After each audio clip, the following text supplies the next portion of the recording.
Sors de chez moi, Corey. C'est terminé. Félicitations pour le contrat, Ariana. Donne-lui un peu d'espace, mon vieux. Je vais faire ma valise. Il se retourne. Il marche. Les mains parfaitement immobiles. Mais dans la chambre, entre de vieux documents sur une étagère, une note pliée glisse et tombe. Son écriture, datée de plus d'1 an auparavant. Appelez l'avocat après la clôture du contrat à 33 millions. Préparez une stratégie d'actifs séparés si Corey pose des problèmes. Il la lit 1 fois, 2 fois. Il la plie, la met dans son sac, ferme la fermeture éclair. Ce qu'elle ne savait pas, ce que personne dans cette maison de ville ne savait, c'est que le contrat qu'elle fêtait avec le bras d'un autre homme autour de sa taille, Corey l'avait approuvé. Mais comment? Et ce qu'il fait ensuite, c'est ce qui change tout. Je m'appelle Corey. J'ai 38 ans. Pendant la majeure partie de ma vie, j'ai cru en une chose simple. Si tu aimes quelqu'un suffisamment bien, suffisamment longtemps et suffisamment silencieusement, il finira par le voir. J'avais tort. Un mardi soir de novembre, ma femme m'a mis à la porte de notre maison de ville de Gold Coast, sur North Dearborn Street, exactement 17 minutes après avoir signé un contrat de 33 millions de dollars avec Langston Global Technology. Elle avait une bouteille de Dom Pérignon à la main. Le bras d'un autre homme était enroulé autour de sa taille, et elle me regardait comme on regarde quelque chose qu'on a ramené collé sous sa chaussure. Ce qu'elle ne savait pas, ce que personne dans cette pièce ne savait, c'est que le contrat qu'elle fêtait, je l'avais approuvé. Je l'avais signé sous un autre nom, via un cabinet de conseil dont elle ignorait l'existence. Sa plus grande victoire avait été bâtie sur mes mains invisibles. Et elle n'en avait aucune idée. Mais on y reviendra. Les psychologues appellent cela la cécité au travail invisible, lorsque la contribution d'un partenaire devient si constante que l'autre cesse de la percevoir comme une contribution. Elle devient un meuble attendu, inaperçu, jusqu'à ce qu'elle disparaisse. Le danger, ce n'est pas qu'Ariana était ingrate. Chicago, en novembre, a son propre genre de froid. Pas le genre dramatique des films, avec des tempêtes de neige spectaculaires, juste un froid régulier, gris et humide. Le genre qui s'infiltre dans votre manteau et y reste. Je me souviens de ce matin-là comme s'il avait été peint au ralenti. 6h15, comme toujours. Je préparais le café dans la cuisine de la maison de ville où ma femme et moi avions emménagé 7 ans plus tôt, à l'époque où elle construisait encore Elvat Consulting depuis un bureau loué sur West Monroe Street, et où c'était moi qui restais debout jusqu'après minuit à mettre en forme ses présentations et à faire les calculs dont elle avait besoin pour entrer dans les salles de réunion avec assurance. La cafetière avait une petite fissure dans le pichet que je n'avais jamais remplacée. Ça ressemblait à quelque chose, cette fissure. La preuve d'une vie vraiment vécue. Je me tenais à la fenêtre avec ma tasse et regardais la rue en bas. Une femme promenait un bigle bedonnant devant la grille. Un camion de livraison tournait au coin de la rue. Normal. Calme. Sûr. Je m'accrochais à ces choses comme on s'accroche à quelque chose qu'on ne sait pas encore qu'on est sur le point de perdre. J'étais responsable informatique au Lakewood Community College, côté nord de la ville. Un travail stable, respectable. Mais ce que personne à ce collège ne savait et ce qu'Ariana elle-même avait depuis longtemps cessé de chercher à savoir, c'est que je dirigeais aussi un cabinet de conseil sous le nom de ma mère, James & Associates, d'après mon 2e prénom. Au départ, c'était à peine une entreprise, un arrangement parallèle que j'avais depuis avant notre mariage. Modeste au point de ne jamais en parler. Ma mère était l'agent enregistré. Ce qui transitait par ses comptes lui appartenait jusqu'à ce que je sache ce que j'en construisais. C'était notre arrangement depuis le début, et ça ne me semblait pas être un secret, plutôt un projet. Mais au cours des 18 derniers mois, ce travail était devenu quelque chose de réel, de significatif. Des clients dans 4 États. Des rapports de due diligence sur des transactions valant plus que certaines petites villes. Et au moment où j'avais compris ce que ça devenait, la famille d'Ariana avait fait comprendre suffisamment de fois, de manière suffisamment claire, que j'avais décidé de ne pas leur offrir la satisfaction de le savoir. Pas encore. L'argent restait séparé. La SARL restait au nom de ma mère. Et je continuais à construire, silencieusement, comme je faisais tout. Lorsqu'on fait constamment sentir à quelqu'un que sa valeur est conditionnelle, liée au revenu, au statut ou à l'approbation d'autrui, cette personne tend à faire l'une de 2 choses, s'effondrer sur elle-même ou construire silencieusement. Corey a construit. Ce soir-là, je suis rentrée plus tôt. La signature devait avoir lieu en centre-ville, dans les bureaux de Langston Global sur South Walker Drive. Je n'avais pas prévu que quelqu'un serait à la maison, mais la porte d'entrée était déverrouillée. Et depuis le couloir, j'entendais déjà le bouchon de champagne. J'entrai dans le salon. Ariana riait franchement, librement comme je ne l'avais plus vue depuis longtemps. Elle portait le blazer marine qu'elle réservait à ses plus grands moments. Ses cheveux étaient parfaits. Elle était belle, vraiment. Elle ressemblait à quelqu'un pour qui tout ce qu'elle avait travaillé venait d'atterrir exactement entre ses mains. Puis je le vis. Marcus Hale. 40 ans. Costume hors de prix. Le genre d'homme qui entre dans une pièce comme s'il en possédait déjà l'acte de propriété. Sa main reposait dans le bas du dos d'Ariana. Pas la position d'un collègue. Pas celle d'un ami. Elle me vit, et le rire s'arrêta. Les psychologues appellent cela la cécité au travail invisible, lorsque la contribution d'un partenaire devient si constante que l'autre cesse de la percevoir comme une contribution. Elle devient un meuble attendu, inaperçu, jusqu'à ce qu'elle disparaisse. Le danger, ce n'est pas qu'Ariana était ingrate. Chicago, en novembre, a son propre genre de froid. Pas le genre dramatique des films, avec des tempêtes de neige spectaculaires, juste un froid régulier, gris et humide. Le genre qui s'infiltre dans votre manteau et y reste. Je me souviens de ce matin-là comme s'il avait été peint au ralenti. 6h15, comme toujours. Je préparais le café dans la cuisine de la maison de ville où ma femme et moi avions emménagé 7 ans plus tôt, à l'époque où elle construisait encore Elvat Consulting depuis un bureau loué sur West Monroe Street, et où c'était moi qui restais debout jusqu'après minuit à mettre en forme ses présentations et à faire les calculs dont elle avait besoin pour entrer dans les salles de réunion avec assurance. La cafetière avait une petite fissure dans le pichet que je n'avais jamais remplacée. Ça ressemblait à quelque chose, cette fissure. La preuve d'une vie vraiment vécue. Je me tenais à la fenêtre avec ma tasse et regardais la rue en bas. Une femme promenait un bigle bedonnant devant la grille. Un camion de livraison tournait au coin de la rue. Normal.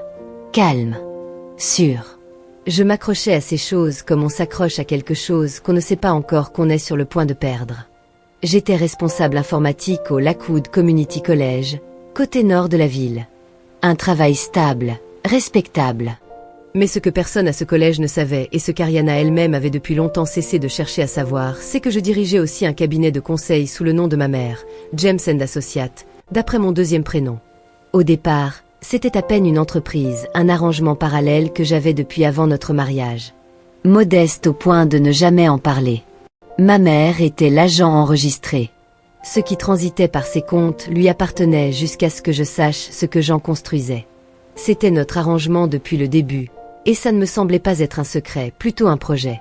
Mais au cours des 18 derniers mois, ce travail était devenu quelque chose de réel, de significatif. Des clients dans 4 États.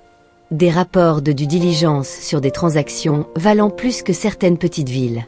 Et au moment où j'avais compris ce que ça devenait, la famille d'Ariana avait fait comprendre suffisamment de fois, de manière suffisamment claire, que j'avais décidé de ne pas leur offrir la satisfaction de le savoir. Pas encore. L'argent restait séparé. La SARL restait au nom de ma mère. Et je continuais à construire, silencieusement, comme je faisais tout. Lorsqu'on fait constamment sentir à quelqu'un que sa valeur est conditionnelle, liée au revenu, au statut ou à l'approbation d'autrui, cette personne tend à faire l'une de 2 choses, s'effondrer sur elle-même ou construire silencieusement. Corey a construit. Ce soir-là, je suis rentrée plus tôt. La signature devait avoir lieu en centre-ville, dans les bureaux de Langston Global sur South Wacker Drive. Je n'avais pas prévu que quelqu'un serait à la maison, mais la porte d'entrée était déverrouillée. Et depuis le couloir, j'entendais déjà le bouchon de champagne. J'entrai dans le salon. Ariana riait franchement, librement comme je ne l'avais plus vue depuis longtemps. Elle portait le blazer marine qu'elle réservait à ses plus grands moments. Ses cheveux étaient parfaits. Elle était belle, vraiment. Elle ressemblait à quelqu'un pour qui tout ce qu'elle avait travaillé venait d'atterrir exactement entre ses mains. Puis je le vis. Marcus Hale. 40 ans. Costume hors de prix. Le genre d'homme qui entre dans une pièce comme s'il en possédait déjà l'acte de propriété. Sa main reposait dans le bas du dos d'Ariana. Pas la position d'un collègue. Pas celle d'un ami. Elle me vit, et le rire s'arrêta. Corey, je ne savais pas que tu rentrais tôt. Pas, chérie, viens fêter ça. Pas, tu n'imagines pas ce qui vient de se passer. Juste ça. Plat et prudent. La voix de quelqu'un qui recalibrait, pas de quelqu'un surpris. Je la félicitais. Je le pensais sincèrement. Dieu m'en est témoin. Elle croisa les bras sur sa poitrine. Il me fallut un moment pour remarquer sa main gauche. Son annulaire. Vide. Corée, je veux divorcer. Comme ça. Sans préambule, sans tremblement. Elle le dit comme on annonce une décision trimestrielle dans une réunion de conseil. Nette, définitive, décidée bien avant cette pièce, bien avant ce soir, bien avant que je franchisse cette porte. Marcus ne parla pas. Il se contenta de rester là avec un petit sourire patient. Le sourire d'un homme qui regarde une formalité s'accomplir. Je partis dans la chambre faire ma valise. Mes mains étaient stables. Ça me surprit. Je tirai un sac de voyage de l'étagère du placard et me déplaçai lentement, avec soin. La façon dont on agit quand son esprit travaille trop intensément pour laisser le reste trembler. Alors une feuille de papier pliée glissa entre une pile de vieux documents sur l'étagère. L'écriture d'Ariana. La date en haut, plus d'1 an auparavant. Appeler l'avocat après la clôture du contrat à 33 millions. Préparer une stratégie d'actifs séparés si Corée pose des problèmes. Je la lus 2 fois. Puis je m'assis sur le bord du lit juste un instant, les mains sur les genoux, la note entre les doigts. Le son de la conversation feutrée d'Ariana et Marcus dans le salon dérivait jusqu'au bout du couloir comme quelque chose appartenant à la vie de quelqu'un d'autre. Je restai assis là peut-être 30 secondes, et je laissai la situation être exactement aussi mauvaise qu'elle était. Puis je me levai. Je pliai la note soigneusement et la glissai dans la poche avant de mon sac, et je terminai mes bagages. Remarquez le libellé, si Corée pose des problèmes, pas si Corée est blessé, pas si Corée mérite davantage. Cette formulation le prive de son humanité et le recadre comme un obstacle à gérer. Les psychologues appellent cela la rationalisation déshumanisante. Réduire une personne à un problème pour que la conscience n'ait pas à en rendre compte. Elle n'avait pas décidé ce soir-là. Elle planifiait depuis plus d'1 an, construisant sa stratégie de sortie pendant que je lui apportais encore son café au lit le dimanche matin. Je fermai le sac. Je les entendais parler doucement dans le salon. Je ne cherchais pas à écouter. Je sortis de la chambre, descendis le couloir, passai devant le salon sans tourner la tête, et franchis la porte d'entrée pour retrouver la rue froide de novembre. Je ne regardais pas en arrière. L'érable se dressait nu au bord du trottoir. Les réverbères commençaient à peine à s'allumer. Je me tins sur le trottoir, mon sac à mes pieds, respirai l'air froid, et laissai une pensée se poser tranquillement en moi. Elle n'a aucune idée de ce qu'elle vient de mettre en marche. Voici ce que je veux vous demander maintenant. Pensez-vous que Corée aurait dû partir en silence? Ou aurait-il dû tout dire là, dans ce salon? Tapez 1 si vous pensez que son silence était une force. Tapez 2 si vous pensez qu'il aurait dû parler. Ou dites-moi, avez-vous déjà gardé le silence alors que chaque partie de vous voulait s'exprimer? Car ce qui se passe ensuite vous fera reconsidérer tout ce que vous venez de répondre. Mon père, Raymond Thompson, vit dans le même bungalow en briques sur North Paulina Street, à Rogers Park, depuis 31 ans.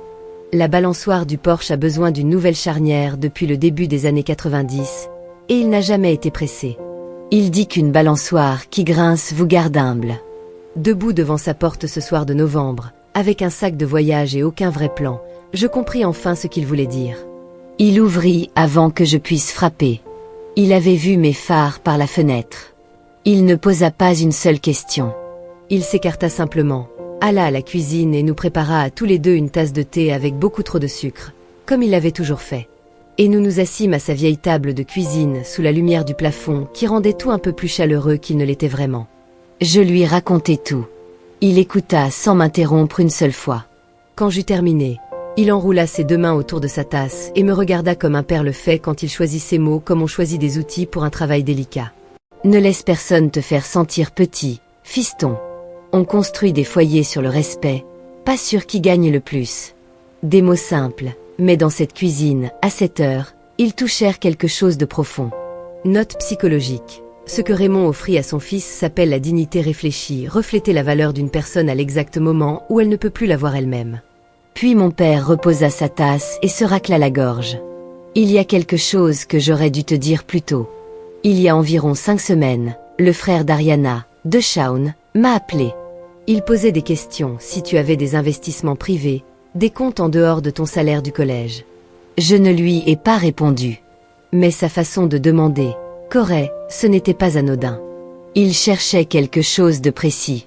Et il cherchait avant même que le contrat soit signé.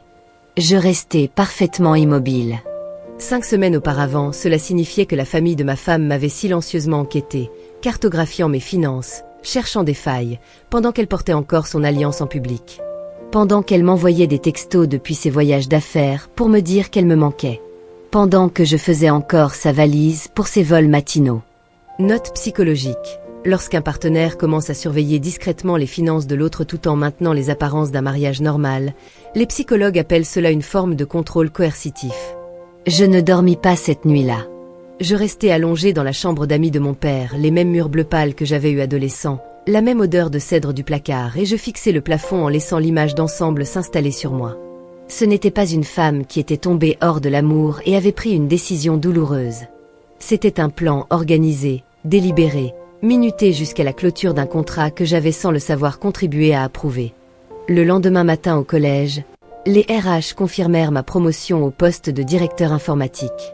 92 000 $ annuels, à effet immédiat. Une bonne nouvelle arrivant la pire semaine de ma vie, posée dans mes mains comme quelque chose que je ne savais pas encore quoi en faire. Patricia, la coordinatrice RH, celle qui avait toujours un plat de bonbons à la menthe sur son bureau, me félicita chaleureusement. Puis elle baissa la voix. Je veux mentionner quelque chose qui vous semblera peut-être pertinent maintenant. Il y a environ 3 mois, nous avons reçu une demande officielle de dossier de la part d'un cabinet d'avocats. Il citait le nom de la société d'Ariana sur l'entête. Et séparément, il y a environ 6 semaines, il y a eu un appel téléphonique direct d'un certain Marcus Hale posant des questions sur le personnel informatique du collège. Cet appel m'a inquiété. Je n'ai pas signalé la chose à l'époque, mais j'aurais dû. Je la remerciai. Elle offrit un bonbon à la menthe. Je le pris machinalement et le portai tout le long du trajet jusqu'à mon bureau, sans jamais le déballer. Marcus Hale avait appelé le collège personnellement, 6 semaines avant que le divorce soit annoncé.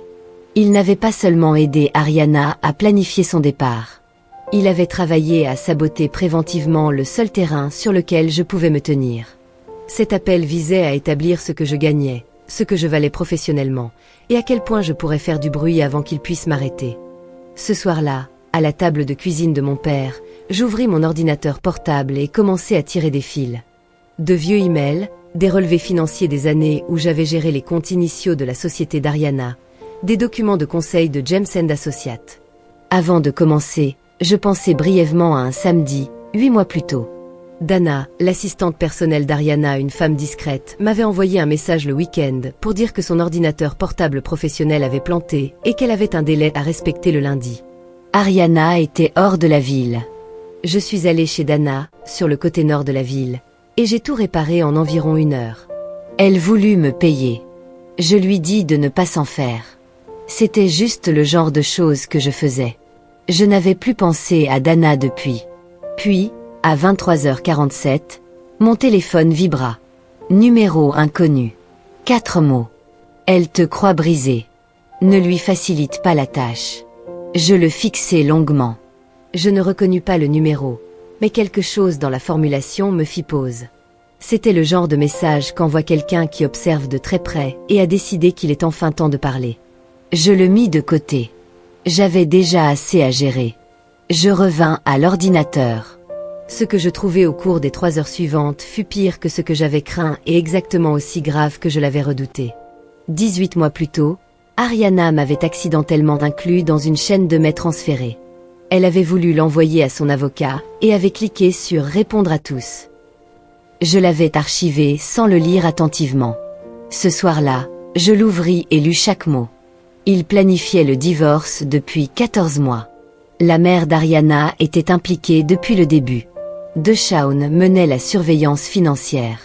Et leur avocat avait rédigé une proposition de règlement si délibérément basse qu'elle frisait l'insulte, un chiffre calculé non pas pour refléter l'équité, mais pour refléter exactement combien ils estimaient que je résisterais.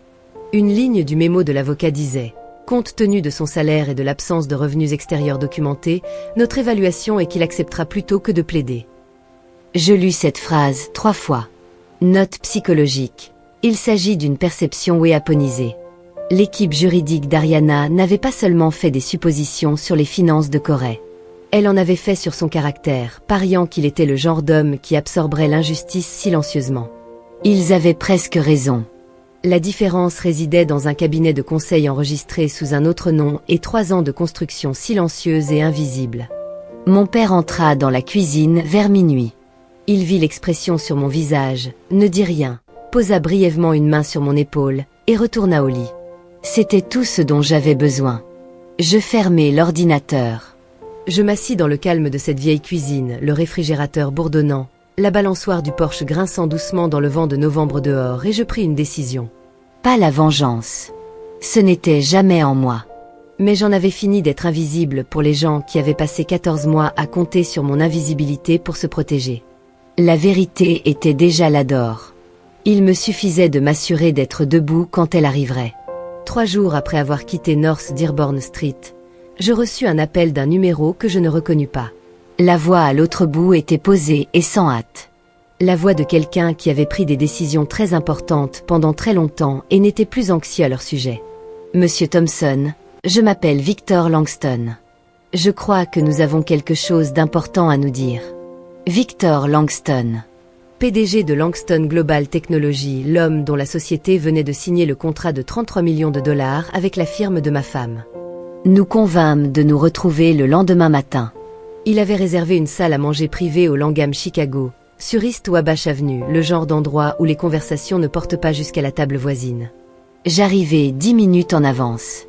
La pièce était calme et petite, juste nous deux et une table basse avec du café que je ne touchais pas. Je m'assis près de la fenêtre et regardai la rivière en dessous, en attendant. Victor arriva exactement à l'heure. Grand, temples argentés, manteau de laine sombre, sans cravate. Il me serra brièvement la main, s'assit en face de moi et posa un dossier Manila sur la table entre nous, sans l'ouvrir.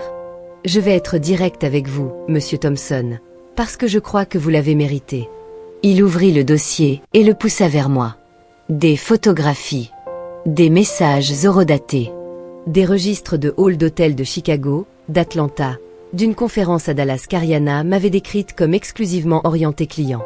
Il y a 3 jours, Langston Global a reçu un email anonyme. Il contenait la documentation d'une relation personnelle entre Ariana Thompson et Marcus Hale, le conseiller stratégique qui avait représenté Elvat tout au long de notre négociation. La relation semble avoir duré environ 6 mois, chevauchant toute la période du contrat. J'avais eu des soupçons. De cette façon cellulaire et silencieuse qu'ont parfois les gens mariés de savoir des choses avant d'être prêts à les nommer. Mais les voir documentées, horodatées, imprimées, incontestables, c'était un poids particulier. La douleur et la confirmation arrivant dans le même souffle. Ce que vécut Corey a un nom en psychologie traumatique, l'effondrement de confirmation. La douleur n'arrive pas quand on soupçonne la trahison pour la première fois, mais quand disparaît la dernière possibilité d'avoir eu tort. Je refermai le dossier et le reposai sur la table. « Je suis désolé, dit Victor. » Et il le pensait vraiment. Pas une sympathie jouée, la reconnaissance tranquille d'un homme qui reconnaissait le terrain. Puis il sortit un petit enregistreur numérique de la poche de sa veste et le posa sur la table. Il y a autre chose. Un enregistrement secondaire était inclus dans la même communication. Notre équipe juridique l'a examiné soigneusement. La personne qui a envoyé cet email était directement impliquée dans l'appel. Elle était en ligne lorsque ces déclarations ont été faites, ce qui, en vertu de la loi de l'Illinois, rend l'enregistrement légal. Nous avons été conseillés de pouvoir l'utiliser comme contexte pour un examen de gouvernance, bien que pas comme preuve dans une procédure judiciaire. Ce qui importe aujourd'hui, c'est ce qu'il établit quant aux intentions. Il appuya sur play. 40 secondes. La voix de Marcus Hale remplissant la petite pièce. Assuré. Décontracté. La voix d'un homme qui croyait complètement parler en privé. Une fois le contrat signé, on règle le problème du gars de l'informatique proprement. J'ai déjà quelqu'un qui surveille ses comptes. Si besoin, on détruit sa réputation au collège. On le discrédite avant que le divorce soit rendu public. Il n'aura nulle part où se tenir. L'enregistrement s'arrêta. La pièce était très silencieuse. Ma mâchoire se serra si fort qu'elle en fit mal. Je me forçai à la relâcher. Je me forçai à respirer lentement, poser mes mains à plat sur la table et regarder par la fenêtre la rivière en dessous. grise et mouvante, indifférente et constante, jusqu'à ce que le silence dans la pièce se stabilise à quelque chose à l'intérieur duquel je pouvais rester assis sans me briser. Puis je regardai mes mains. Elles étaient immobiles. Cela avait demandé un effort, mais elles l'étaient. Il avait un plan coordonné pour vous neutraliser professionnellement et financièrement avant que vous puissiez répondre, dit Victor calmement. Le but était de s'assurer que vous entriez dans le divorce sans rien sur quoi vous appuyer. Puis il se redressa et me regarda avec quelque chose que je n'avais pas attendu. Pas de la pitié. Du respect mesuré. Le genre qu'on accorde prudemment à quelqu'un qu'on est encore en train d'évaluer discrètement. Monsieur Thompson, nous savons qui vous êtes. Les deux qui vous êtes. Il fit une pause. Vous êtes Corey Thompson, le mari d'Ariana, et vous êtes aussi Corey James, le consultant principal retenu par Langston Global via James & Associates LLC, enregistré au nom de votre mère. Vous avez analysé Elvat Consulting Group et émis l'approbation formelle qui a mis ce contrat en mouvement. L'email anonyme contenait plus que des photographies. Il contenait votre nom, Corey James & Associates, cité comme le consultant qui avait approuvé le contrat Elvat. L'expéditeur avait accès à la correspondance professionnelle d'Ariana et avait trouvé votre nom sur le contrat d'émoi avant que tout cela n'éclate. Une fois que nous avions le nom, la recherche de la SARL a pris 40 minutes à notre équipe. La méthodologie de vos rapports correspondait à un travail que notre analyste principal avait vu sous ce nom lors d'une mission précédente, 2 ans auparavant. Tout confirmé. Il fit une nouvelle pause. James & Associates est entré dans le portefeuille de Langston il y a 8 mois, bien après qu'il apparaît désormais que votre femme avait déjà mis ses autres plans en marche. L'opportunité s'est présentée de manière indépendante du côté d'Elvat. Vous étiez le consultant déjà sous notre contrat lorsque leur proposition est arrivée sur notre bureau, et vous l'avez évaluée sur ses mérites. Vous n'aviez aucun moyen de savoir que la société que vous approuviez appartenait à la femme qui planifiait de vous quitter. Il me regarda sans détourner les yeux. C'est soit la coïncidence la plus douloureuse que j'ai vue en 30 ans de carrière, soit l'univers a un sens de l'ordre très particulier. Ariana avait construit sa sortie sur la conviction que Corey lui était inférieur à ce dont elle avait besoin. Un salaire de collège, un tempérament discret, un homme qui ne résistait pas. Ce qu'elle ne pouvait pas voir, c'était la vie parallèle qu'il avait construite dans l'espace créé par son sous-estimation. Puis vint la question que je savais inévitable.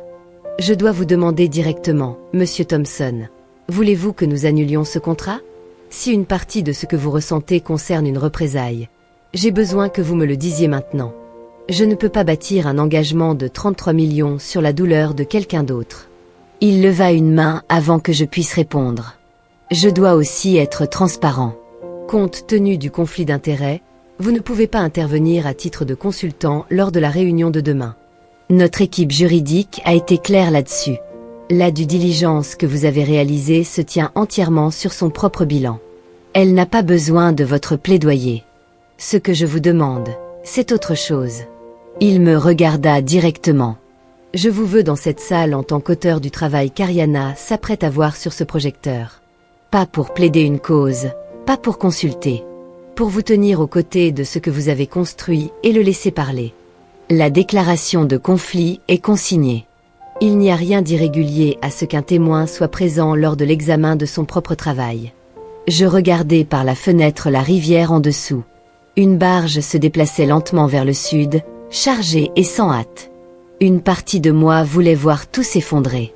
Chaque dollar, chaque communiqué de presse, chaque message de félicitations de sa mère et de son frère, qui avaient passé des mois à me démanteler silencieusement. Cette partie de moi était réelle. Je ne prétendrai pas le contraire. Mais j'avais appris il y a longtemps à ne pas prendre de décision permanente au nom d'une douleur temporaire. Je me retournai vers Victor. Une partie de moi veut la voir s'effondrer. Je ne vous mentirai pas. Mais Langston Global mérite de prendre cette décision sur de vraies bases commerciales, pas sur ma douleur. Le travail que j'ai réalisé était honnête. Cette distinction vous appartient. Pas à moi. Victor me regarda longuement. Puis il posa le dossier de côté et laissa échapper un long élan souffle. Pouvez-vous être à Dallas demain?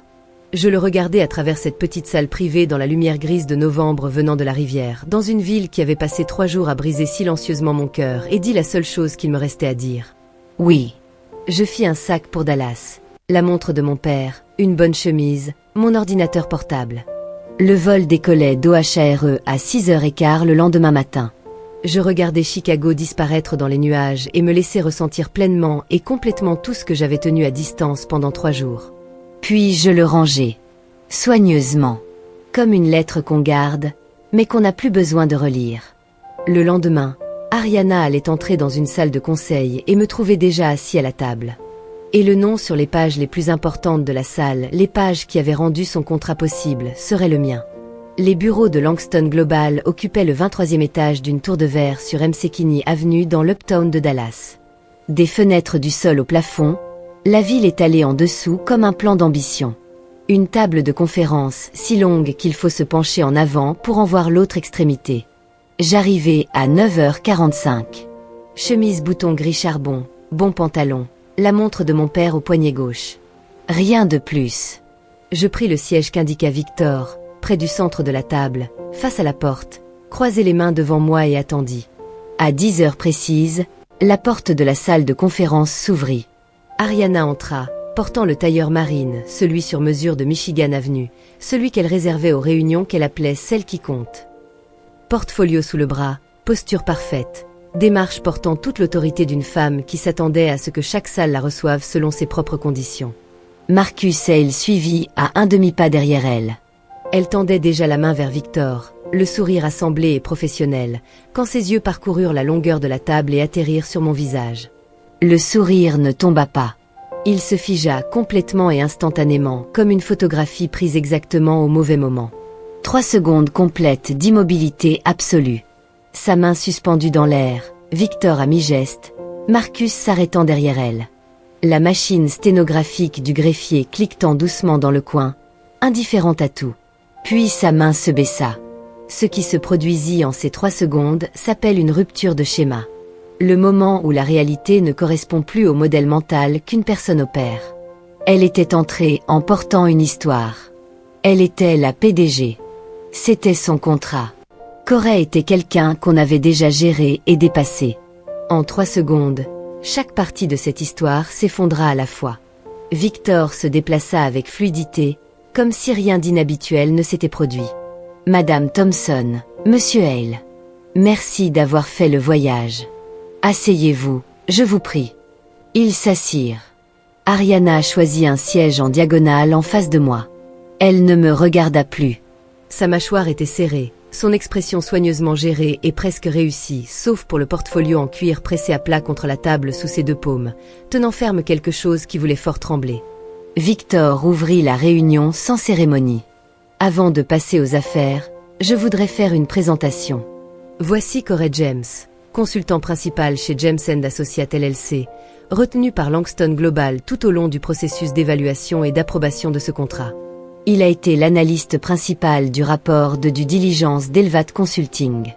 Il est présent aujourd'hui en tant que témoin de l'intégrité de ce travail, pas en qualité de consultant. Notre équipe juridique a noté le conflit d'intérêts qui est consigné au dossier. Il ne prendra pas la parole sur le fond du dossier commercial. Il sera simplement présent pendant que le conseil examine la documentation. Il fit une pause. Corey James est également, comme certains d'entre vous sont peut-être en train de le réaliser, Corey Thompson, le mari de Madame Thompson. Un membre du conseil reposa soigneusement son stylo. Un autre déplaça sa chaise. La machine du greffier continua à cliquer, régulière, impartiale, imperturbable. Victor prit sa télécommande. Le projecteur s'alluma. À l'écran, le rapport de due diligence complet 47 pages. Et là, sur la couverture, sur le résumé exécutif, sur l'évaluation du risque financier, sur l'évaluation du leadership, le nom Corey James, avec ma signature en dessous. Page après page patiente, délibérée, invisible. Ariana avait construit son départ sur la conviction que Corey était périphérique, un personnage secondaire au mieux. Ces 47 pages disaient quelque chose qu'aucun argument n'aurait jamais pu. Il n'avait jamais été périphérique. Elle ne regardait tout simplement pas. Victor passa à la page 31. Évaluation du risque de leadership, datée de 2 mois plus tôt. Il lut à voix haute, calme comme un homme lisant des données météo. Les décisions récentes de la PDG reflètent une possible influence d'une relation personnelle avec un partenaire commercial. Recommande une évaluation de gouvernance complémentaire avant l'exécution finale du contrat. La salle était très calme. Les yeux d'Ariana se déplacèrent de l'écran vers moi, lentement, comme si le mouvement lui-même demandait un effort. Je soutins son regard. Je ne détournai pas les yeux. Je n'offris ni colère, ni excuse, ni réconfort. Je la regardais simplement comme on regarde quelqu'un qu'on a aimé pleinement et honnêtement. Et ce fait seul était la chose la plus lourde dans la pièce. Victor cliqua vers un nouvel écran, un enregistrement d'appel vidéo, en images partagées, avec un horodatage de 3 semaines auparavant. Le conseil a examiné l'enregistrement suivant, reçu via la même communication anonyme. Il sera diffusé en intégralité. Il appuya sur play. La voix de Marcus Hale remplit la pièce. Assuré. Décontracté. La voix d'un homme qui croyait complètement parler en privé. Après la signature du contrat, on le force à signer les papiers dont on a besoin. S'il refuse, on passe au plan B. On détruit sa réputation au collège. J'ai déjà quelqu'un en place. Une fois qu'il est discrédité, le règlement du divorce s'écrit tout seul. Il ne saura pas ce qui l'a frappé. 38 secondes. Puis le silence. Observez Ariana à ce moment. Quand la voix de Marcus remplit la pièce, elle ne regarde pas l'écran. Elle regarde Marcus. Ce qui traverse son visage n'est pas la colère d'une femme prise dans le schéma de quelqu'un d'autre. C'est la reconnaissance qu'elle n'a jamais été une partenaire dans ce plan. Elle en était l'instrument. Marcus ne conspirait pas avec elle. Il conspirait à travers elle. Ariana se tourna et regarda Marcus. Lentement. Complètement.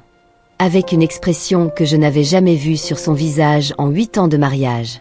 Pas de la fureur, quelque chose de plus froid et de plus dévastateur. Le regard d'une personne qui vient de comprendre, avec une clarté totale et devant témoin, que l'homme à côté d'elle n'avait jamais construit quelque chose avec elle. Il avait construit quelque chose à travers elle. Autour d'elle. Et finalement, entièrement sans elle. Un des avocats de Langston parla d'une voix égale. Monsieur Hale, compte tenu du contenu de cet enregistrement et de la relation personnelle non déclarée maintenue tout au long de la période de négociation, Langston Global vous demande de quitter cette réunion et toute autre représentation du groupe Elvat Consulting dans cette affaire, avec effet immédiat. Marcus commença à parler, s'arrêta. Il regarda Ariana une fois, cherchant quelque chose, une alliance, une bouée de sauvetage, n'importe quel signal. Elle ne le regarda pas. Il se leva. Il boutonna sa veste avec le soin délibéré d'un homme cherchant à préserver le dernier fragment de sa dignité. Il marcha vers la porte. Elle se referma derrière lui avec un claquement doux et net. Une chaise vide. La machine du greffier continua à cliquer. Même dans l'effondrement, la performance continua. Il n'était jamais là pour l'amour ou la loyauté. Il était là pour le pouvoir. Quand le pouvoir disparut, il ne resta que le boutonnage soigneux d'une veste. Ariana resta un moment avec les mains à plat sur la table. Puis elle redressa la colonne vertébrale. Je la vis se rassembler physiquement de l'intérieur et se tourna vers Victor. Quelles sont les conditions de Langston? Victor les énonça sans cérémonie. Un audit de gouvernance complet et indépendant du processus contractuel d'Elvat, conduit par un cabinet tiers du choix de Langston. Une résiliation officielle écrite de l'implication de Marcus Hale dans tout travail lié à Langston, avec effet immédiat. Et la coopération personnelle d'Ariana avec le PDG signataire. Puis il ajouta une dernière chose, et ce n'était pas une exigence. Vous pouvez choisir de vous retirer des opérations quotidiennes pendant la période d'audit. Certains PDG trouvent cela utile. D'autres non. C'est entièrement votre décision. Ce qui n'est pas optionnel, c'est l'audit lui-même et la mise à l'écart de Monsieur Hale. Ariana écouta sans interrompre. 2 questions précises et professionnelles sur la portée et le calendrier de l'audit. Puis un seul et unique hochement de tête. J'accepte vos conditions. Le conseil commença à se lever, rassemblant les papiers, échangeant des mots tranquilles. Et au milieu de tout cela, Ariana et moi étions les 2 points fixes dans une pièce en mouvement. Elle me regarda juste un instant. Ses yeux étaient secs, mais à peine, maintenus là par la seule force de la volonté. Je soutins son regard une dernière seconde. Puis je rassemblai mes affaires, dis un mot tranquille à Victor, et sortis dans le couloir. Alors que les portes de l'ascenseur coulissaient, j'aperçus un dernier regard à travers la paroi vitrée de la salle de conférence. Ariana, seule à la longue table, le portfolio toujours fermé devant elle. Le projecteur diffusant encore page après page d'un rapport que j'avais écrit des mois avant la fin de mon mariage. Mon nom. Mon travail. Le fondement invisible d'une célébration construite sans savoir que j'étais dans la pièce. Les portes se fermèrent. Je respirai. Juste respirer. On me demanda d'attendre dans une petite pièce au bout du couloir pendant que le conseil finalisait les papiers. Je m'assis avec un verre d'eau, mon téléphone face en bas sur la table, et regardais le panorama de Dallas, essayant de localiser en moi quelque chose que je pouvais nommer clairement. Ce n'était pas exactement du soulagement.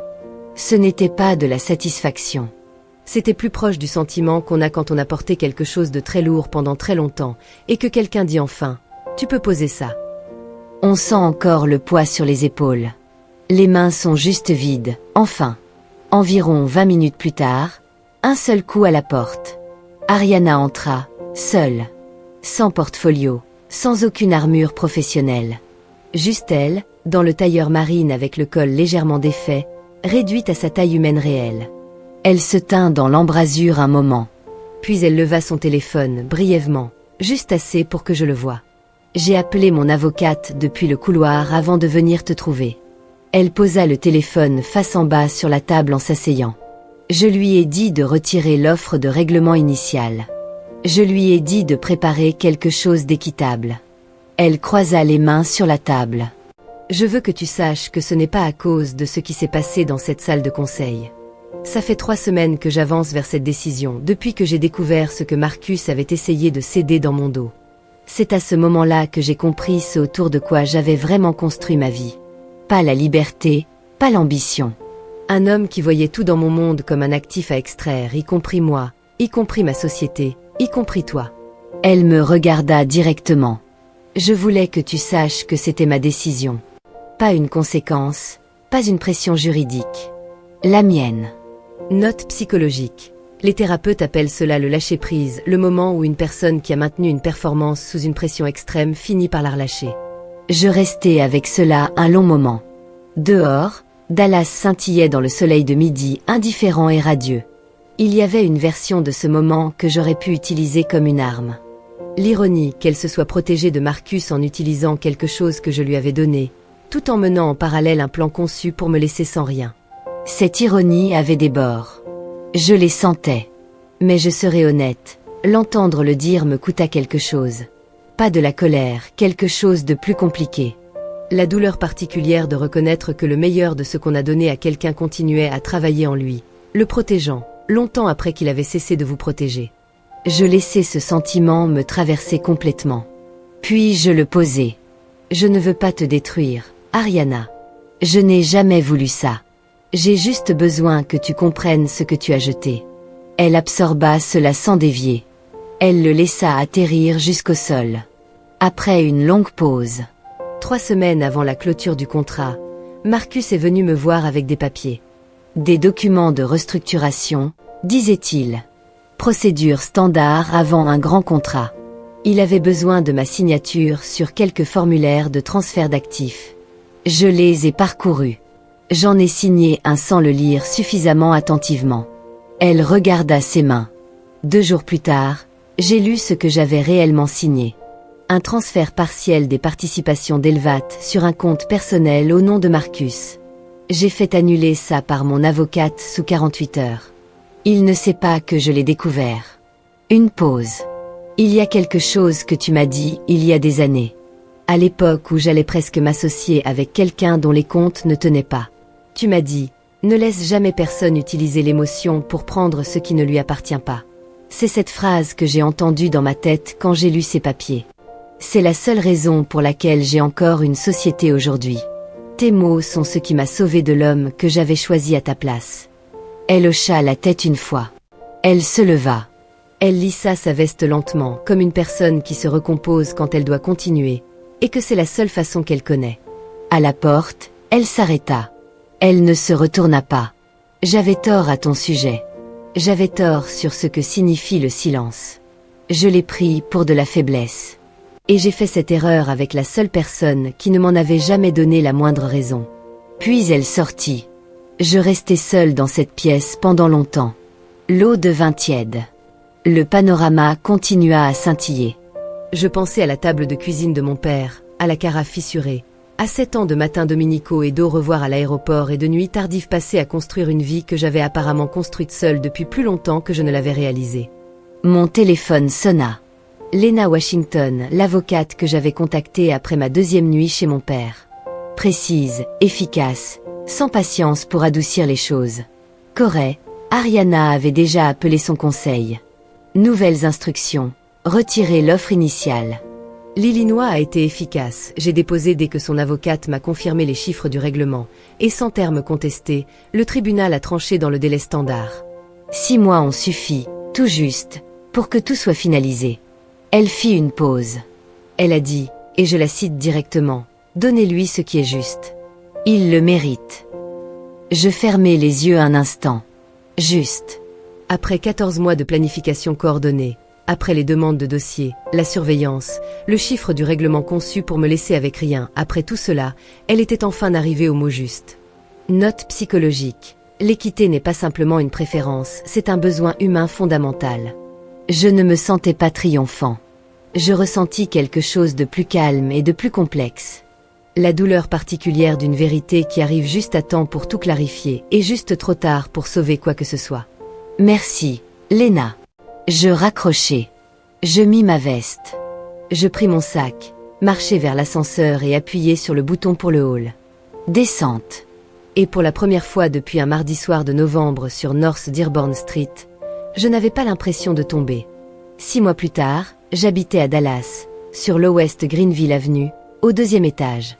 De grandes fenêtres orientées à l'est qui inondaient l'appartement de lumière matinale, chaude, régulière et généreuse, comme les bonnes choses qui tendent à arriver une fois qu'on a cessé de se préparer au prochain coup. Une belle cuisine, un fauteuil de lecture que j'avais trouvé dans une vente après décès un samedi et ramené à la maison dans un camion emprunté. J'avais accepté un poste permanent chez Langston Global en tant que consultant stratégique senior.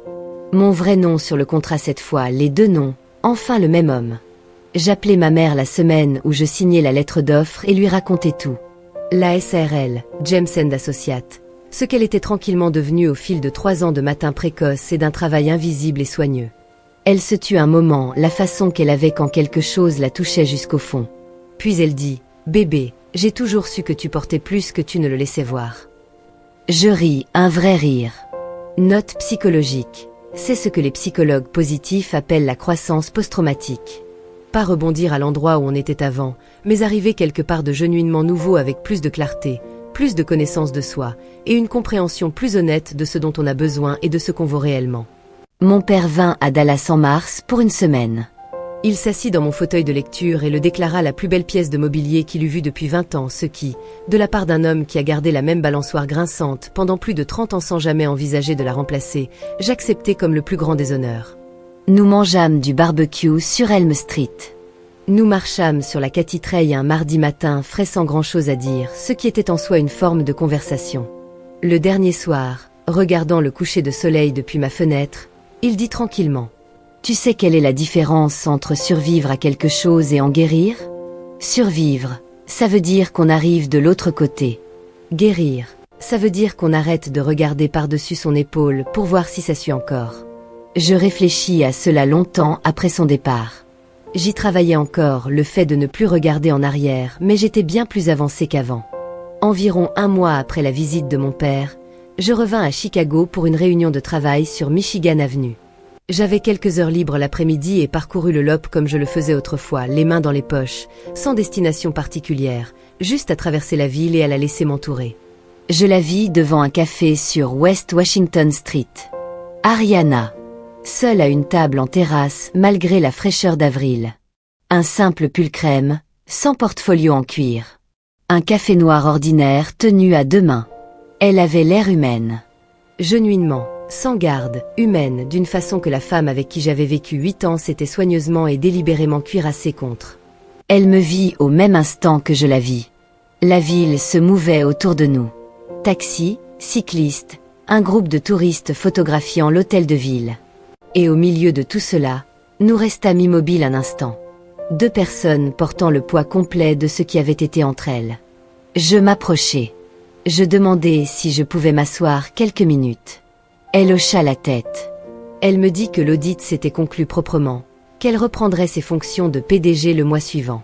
Sa voix était posée, mais la performance avait entièrement disparu. Pas de vernis, pas de positionnement, juste l'effet brut de la situation, énoncé par quelqu'un qui avait finalement manqué de raison de les gérer. Puis elle resserra ses 2 mains autour de sa tasse et regarda la rue. J'ai appris il y a 2 mois que Marcus était impliqué avec quelqu'un d'autre depuis le tout début. Ma société était une plateforme pour lui. Mes relations, ma crédibilité, mon accès. C'est tout ce que c'était. Il n'a jamais construit quelque chose avec moi. Il construisait quelque chose à travers moi. Et finalement, entièrement sans moi. Une pause. Et cet email anonyme qui a tout déclenché, les photos, l'enregistrement. J'avais supposé que quelqu'un l'avait envoyé pour t'aider. Je me trompais. Elle me regarda. C'était Dana, mon assistante. La femme dont tu avais réparé l'ordinateur gratuitement un samedi matin. 8 mois avant tout ça. Elle avait fouillé mes dossiers professionnels des semaines plus tôt, cherchant quelque chose qu'elle pourrait utiliser contre Marcus.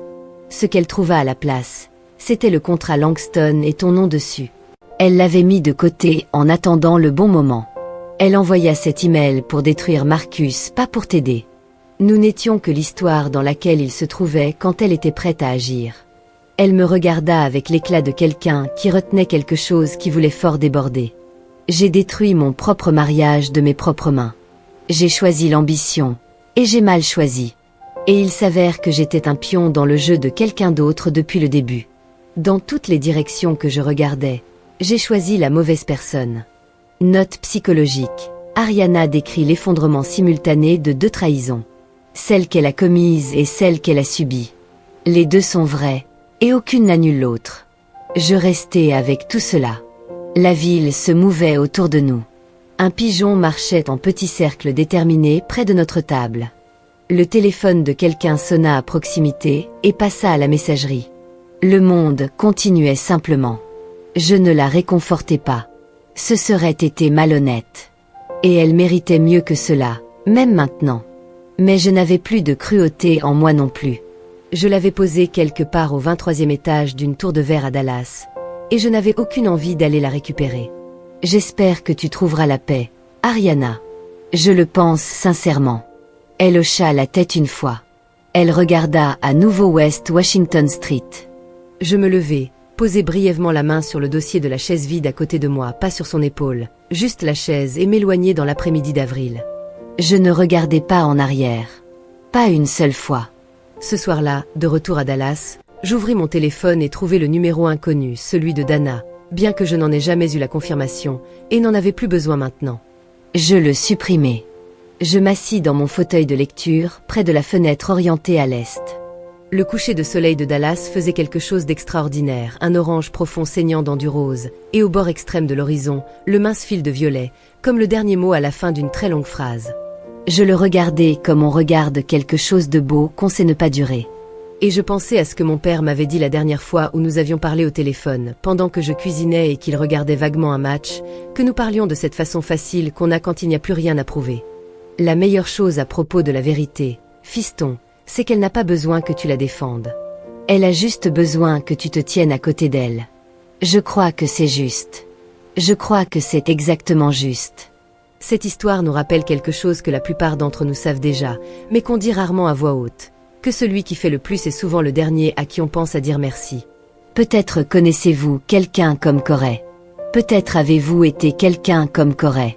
Celui qui réparait les choses silencieusement, qui se montrait sans qu'on le demande, qui rangeait sa douleur chaque matin comme une lettre que personne n'a jamais lue. Si c'est vous, voilà ce que je veux que vous fassiez ce soir. Pas demain, ce soir. Trouvez une petite chose chez vous qui vous appartient entièrement. Une tasse ébréchée, un livre de cuisine usé, un fauteuil près d'une fenêtre où la lumière entre juste comme il faut l'après-midi. Asseyez-vous avec elle. Pas pour traiter quoi que ce soit, pas pour faire la paix avec quoi que ce soit. Juste pour remarquer qu'elle est à vous, qu'elle tient bien dans votre main, qu'aucune opinion de quelqu'un d'autre ne change ce qu'elle signifie pour vous. C'est là que vit vraiment le respect de soi. Pas dans une salle d'audience, pas dans une salle de conseil, pas dans le moment où quelqu'un finit par admettre qu'il avait tort. Il vit dans le calme du mardi soir où vous réalisez que vous savez exactement qui vous êtes. Et c'est suffisant. L'âme de ces histoires vient de l'expérience humaine, de l'empathie et du courage. L'IA n'a assisté qu'au raffinement du langage, afin que les leçons intemporelles de justice, de compassion et de courage face à l'injustice puissent toucher et instruire les spectateurs partout dans le monde.